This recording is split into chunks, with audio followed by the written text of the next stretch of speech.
Hi and welcome. Let's talk about Kaladin Stormblessed again.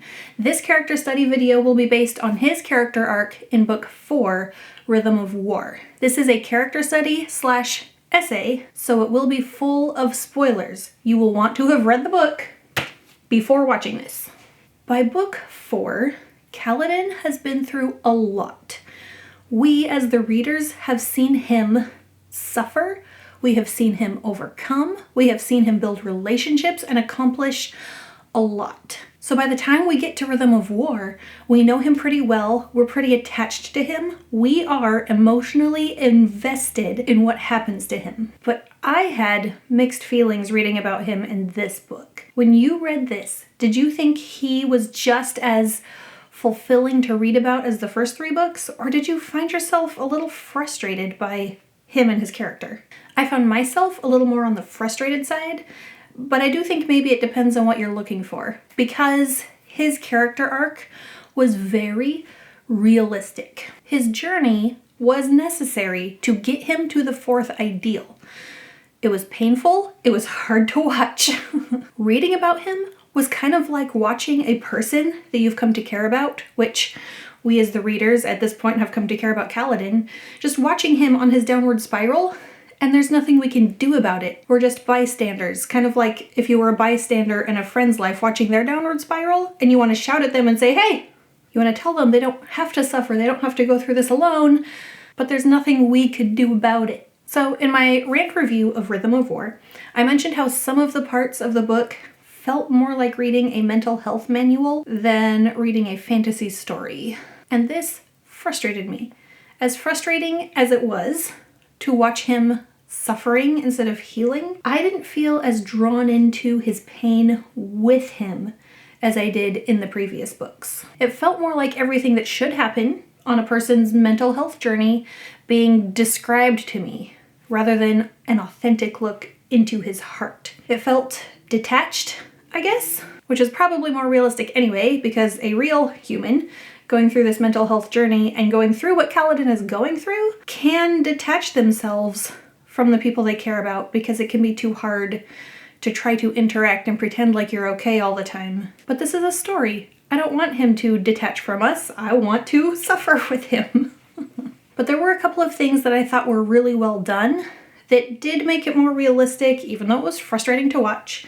So this book shows his mental health costing him something that he really cares about, and that is the job and the position that he has worked so hard to gain. By this book, he's suffering PTSD. He can't overcome it right now.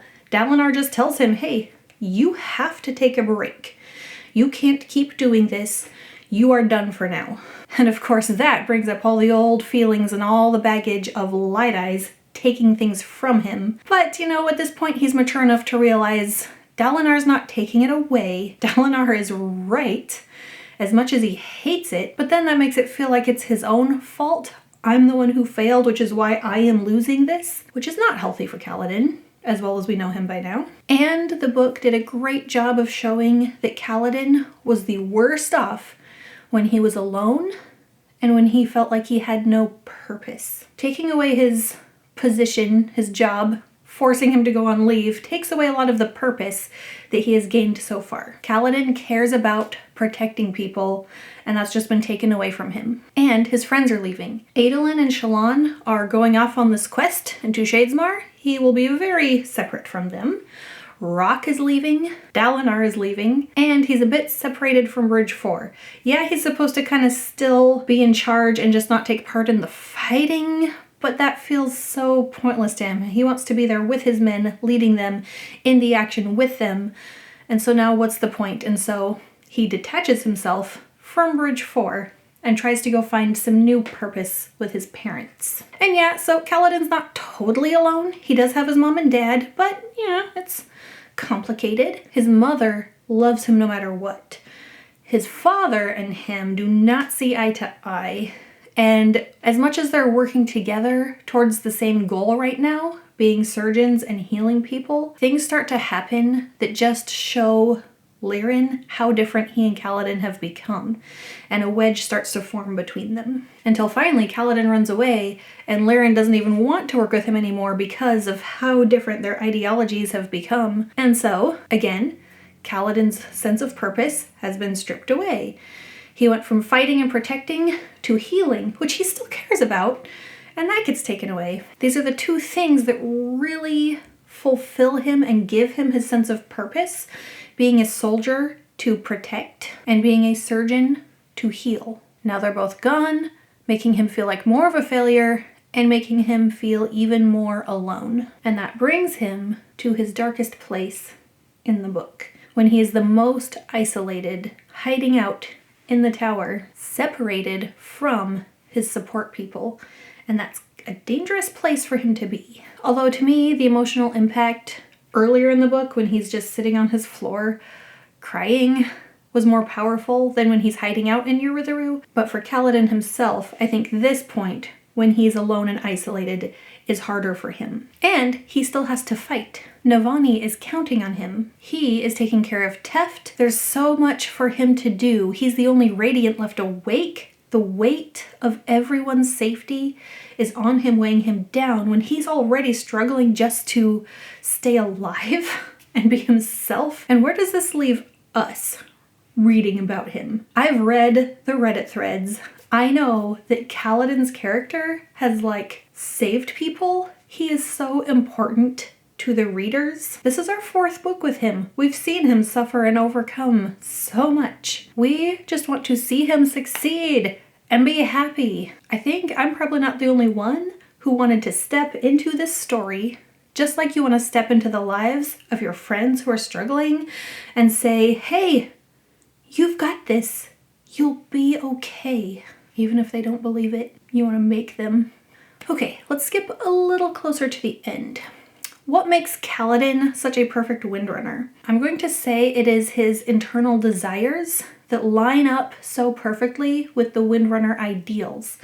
His desire is to save and protect. The ideals that he has already sworn exemplify these traits in him. I'll protect those who can't protect themselves. I'll protect even those I hate, so long as it is right. But these very things that are so important to him are what makes swearing the 4th ideal so hard. He couldn't do it in Oathbringer. He struggled. He was agonizing. He knew he had to. If he could just swear that ideal, he could come in fighting even harder and save the day and win. But he couldn't do it. He knew what that 4th ideal was going to be.